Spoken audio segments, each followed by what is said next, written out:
everyone, I'm Miss Claire from Weeks Public Library, and today I'm coming to you with a very special episode of Staying Home STEAM. So it's special because this week is actually our first week of our summer reading program. So you may have picked up your Take and Make craft already, but if not, make sure to swing by the library, schedule a pickup time, and you can actually get your very own Take and Make craft to take home and do at home. So the first activity we're going to be doing today is I'm going to show you how to make that dragon puppet activity. And the second activity, we're going to be making some Unicorn Kinetic Sand. So that's going to be a little bit messy, so let's head on into the kitchen. Okay, so for this activity, this is our dragon puppet craft from our first Take and Make craft bag. If you didn't get a chance to grab the Take and Make craft bag and you're watching this later, you can always just use these materials if you can find them at home.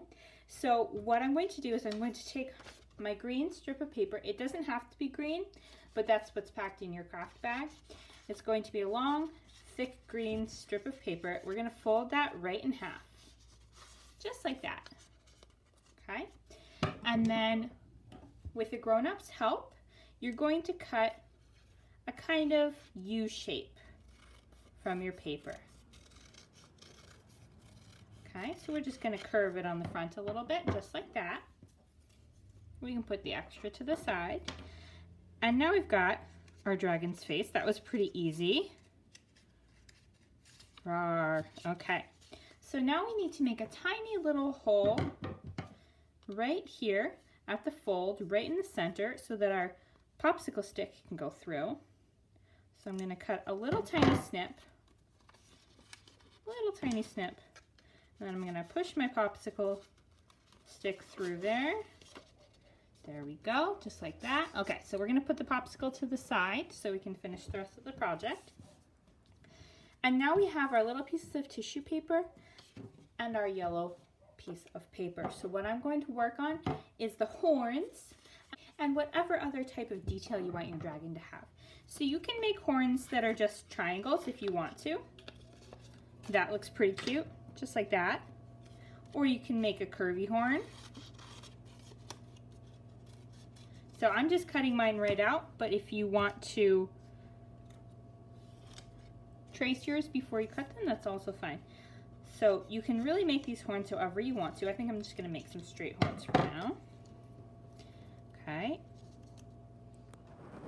And then using a tape or glue stick or whatever you have at home, we're going to glue the horns right into the corner. Just be careful not to glue over the entrance that you made for the popsicle stick. Okay. And then I'm going to take my marker and I'm going to draw 2 nostrils right there for my dragon.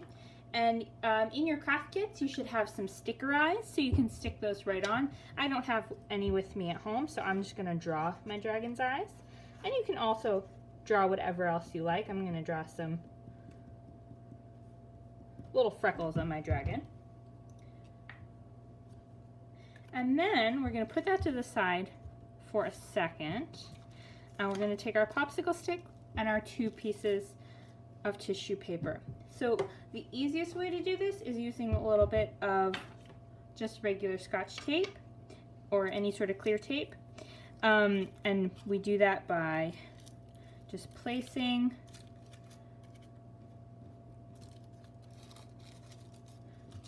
our tissue paper on the end of our popsicle stick and kind of fluffing it out so it's crinkled at the bottom and fluffed out on the top.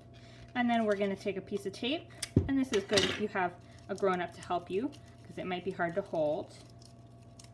Okay, take a piece of tape and tape right around there.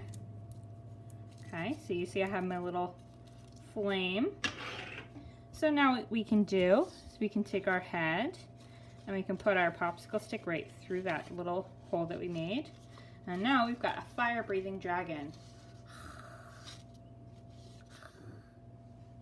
I hope everybody had a lot of fun making that dragon puppet with me. And we're going to move on to our second activity. We're going to be making some really awesome kinetic unicorn sand. So what we're going to need for this experiment is some regular flour. This experiment probably also would work with cornstarch, and then we need some vegetable oil, pretty much of any kind, and we'll also need some food coloring. And then if you want any extras, you could put in any sort of sprinkles that you'd like to make it taste safe. If that's not as much of a concern, you can add glitter. I'm also going to add a little bit of vanilla just to add a nice smell. You could also add a drop or two of essential oils, but just be careful because we don't want to put too much in because it can be a skin irritant. So let's go ahead and add our flour. So I'm going to start by adding it into this big dish here. And really it depends on how much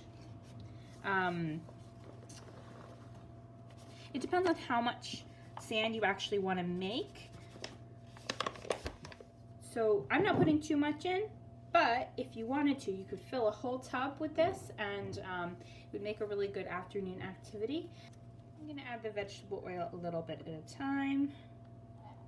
I'm going to mix it up with my spoon.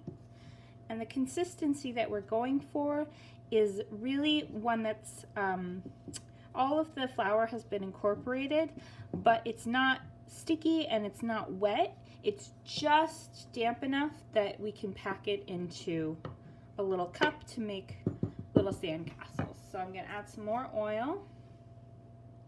And you may need to get your hands dirty with this to make sure that all of it incorporates well. It's all mixed up.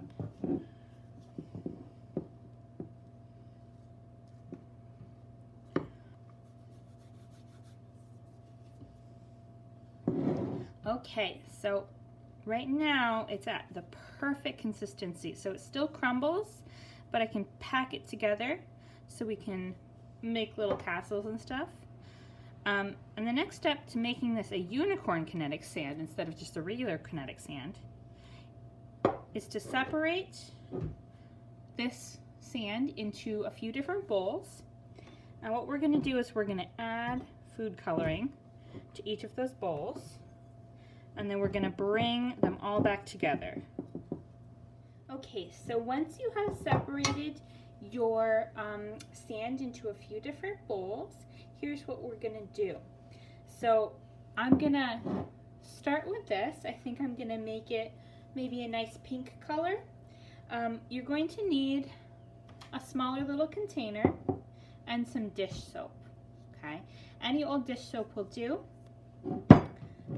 And I'm going to do just enough, just a squeeze.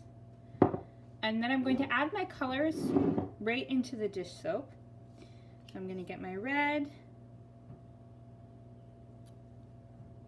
Okay, and it's good to do a number of drops because you need a lot to really make your sand as vibrant as you want it to be. And then with a spoon, you're going to mix that up. And my dish soap is blue, so this might come out a tiny bit purple. It's best to kind of use like a more neutral color, but that's okay. I think I put in enough red that it's going to be mostly pink. You're going to pour that right into your sand mixture, your flour and oil mixture, and then you're going to mix that up. And once it's kind of mixed as much with a spoon as I can get, I might have to go in there with my hands and mix it some more. And it will take a little bit of work to get it mixed up.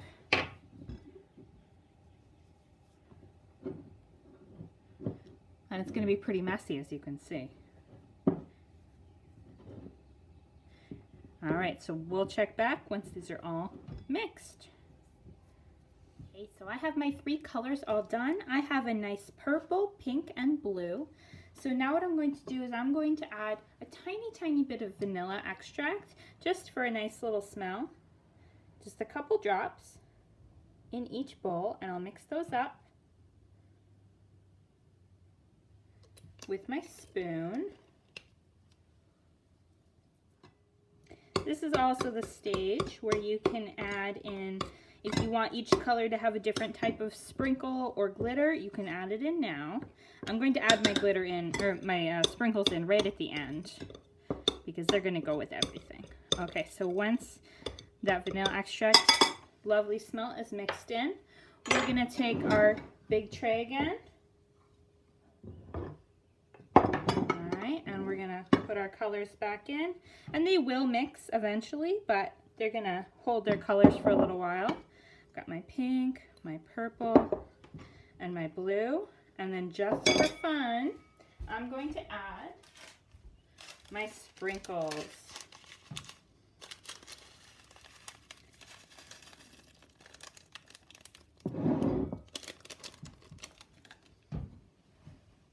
All right, so let's play.